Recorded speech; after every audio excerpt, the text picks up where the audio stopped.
بسم اللہ الرحمن الرحیم۔ السلام علیکم۔ وہاب تم کتنے ڈرپوک ہو، دیکھ تو صحیح، اس نے تمہاری سائیکل کی چین توڑ دی۔ غریب بچوں میں تمیز کہاں ہوتی ہے، تم اسے کم از کم ڈانٹ ہی دیتے۔ وقار خفگی سے بڑبڑاتا ہوا وہاب کے پیچھے گھر میں داخل ہوا۔ اس کی آواز اتنی اونچی تھی کہ لان میں بیٹھی ردا آپی نے بھی سن لی۔ وہ مذاق اڑاتے ہوئے بولی، وہاب ضرور اس بچے کی بد دعا سے ڈر گیا ہوگا۔ وہاب اور وقار دونوں بھائی تھے اور ردا ان کی بڑی بہن تھی۔ وہاب نے دونوں کی باتوں کو نظر انداز کرتے ہوئے سائیکل ایک طرف کھڑی کی اور چپ چاپ کمرے میں داخل ہو گیا۔ وقار ردا آپی کو کچھ دن پہلے کی تمام رودات سناتے ہوئے تفصیل سے بتانے لگا کہ کیسے وہ اسکول سے گھر آنے لگے تو راستے میں ایک کچرا چننے والے بچے نے بغیر کسی وجہ کے وہاب کی سائیکل پر ڈنڈا دے مارا، اور کس طرح وہاب ڈر کر وہاں سے بھاگ آیا، کہیں وہ بچہ اپنا ڈنڈا وہاب کے سر پر ہی نہ دے مارے۔ مجھے تو وہ بچہ تھوڑا پاگل لگا تھا۔ آخر میں وقار نے اپنی بات ختم کرتے ہوئے کہا۔ وقار بار بار وہاب کی نئی سائیکل اور بستے کی طرف دیکھ رہا تھا۔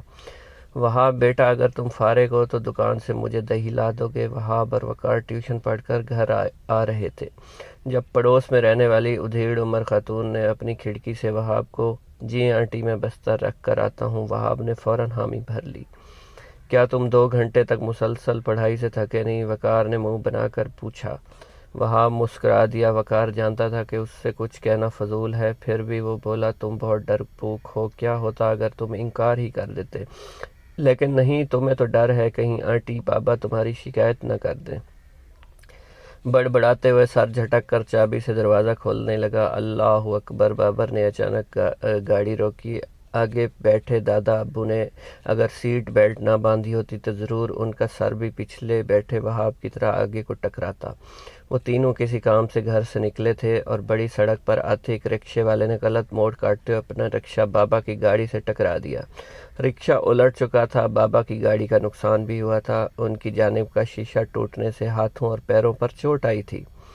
زہیب، نیچے اتر کر پکڑو اس رکشے والے کو، یہ کوئی طریقہ ہے؟ جب اور جہاں دل چاہا اپنا رکشہ گھسا دیا۔ دیکھو تو صحیح تمہیں کتنی چوٹ آئی ہے۔ دادا ابو ایک دم غصے میں بولے۔ بابا بولے، جانے دے ابو، اس بیچارے کا بھی تو نقصان ہوا ہے۔ بابا نرمی سے بولے، جی دادا ابو، کیا پتا وہ کسی پریشانی میں یا جلدی میں ہو۔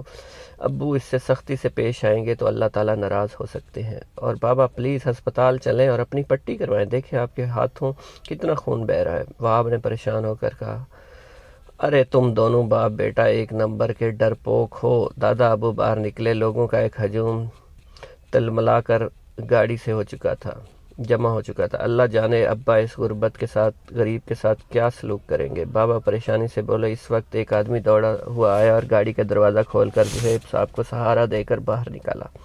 اس کے ہاتھ میں کپڑے کی پٹی تھی۔ لوگوں نے مل کر رکشہ سیدھا کیا۔ وہ دونوں منتظر تھے کہ آگے کیا ہوتا ہے۔ وہاب نے دیکھا کہ دادا ابو نے رکشے والے کے کندھے کو شفقت سے تھپ تھپایا۔ وہاب مسکرا دیا۔ اس نے سوچا اب شاید دادا ابو رکشے والے کی مالی مدد کریں گے۔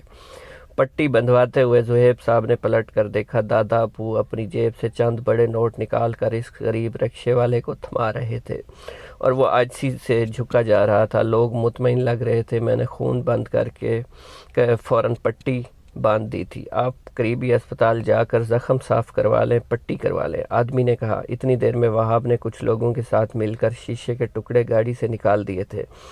دادا واپس آ گئے۔ ڈرائیونگ سیٹ پر بیٹھتے ہوئے بولے، شکر ہے مجھے وقت پر یاد آ گیا تھا کہ سب سے سخت پکڑ زبان کی ہوتی ہے۔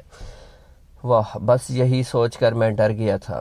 اگر مجھ سے زیادہ طاقتور مالک نے میری پکڑ کر لی تو کیا ہوگا؟ تینوں نے ایک ساتھ جھرجھری لی اور دادا ابو نے گاڑی کا رخ قریبی ہسپتال کی طرف کر دیا۔ ویورز، آپ کو میری یہ سٹوری کیسی لگی؟ سٹوری پسند آئی ہو تو میرے چینل کو سبسکرائب کر دیں۔